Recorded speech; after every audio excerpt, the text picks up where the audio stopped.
Bon bah ça y est, ça fait plus de 90 jours qu'on est parti pour notre tour d'Europe.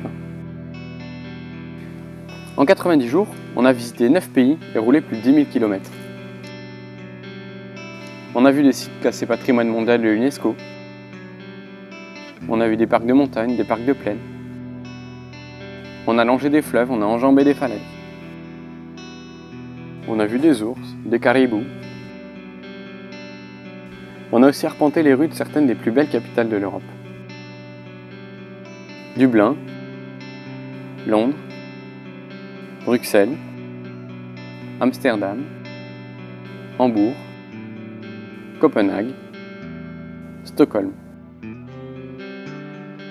En 3 mois, on a créé beaucoup de souvenirs et enregistré plus de 500 gigas d'images. Eh mais attends, ça fait une super transition ça.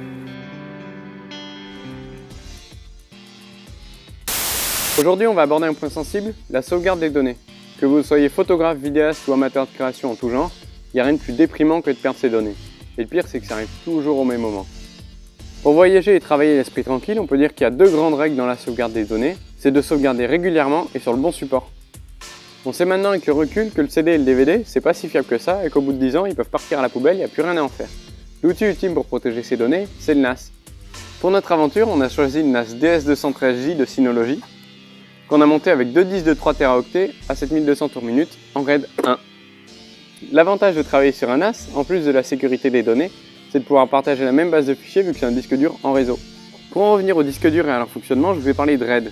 Pour faire court, le RAID c'est un moyen de rendre plus fiable la sauvegarde sur disque dur en se basant sur la redondance et sur la répartition des données. Il existe 3 types de RAID. Dans une grappe RAID 0, l'information est découpée en petits morceaux et les petits morceaux sont répartis sur les différents disques.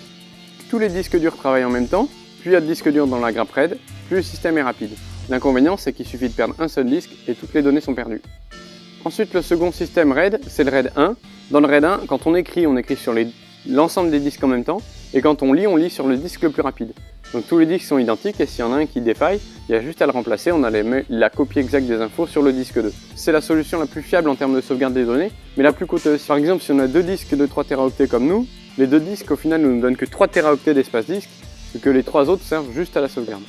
Enfin, la troisième solution, c'est le RAID 5. Là, accrochez-vous, ça se complique un petit peu. C'est basé sur un RAID 0, mais sur lequel on a rajouté un 3e disque, il faut au moins 3 disques, et sur la bande de données comme dans le RAID 0, on rajoute un bit de parité, un bit de vérification. C'est ce bit là qui permet, si un des disques défaille, de reconstruire les données avec les données des 2 autres.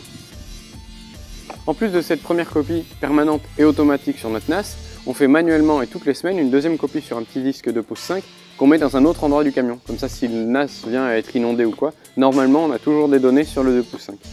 Enfin bref, 3 fois le même fichier, à des endroits différents, sur des disques différents, c'est la base d'une sauvegarde fiable.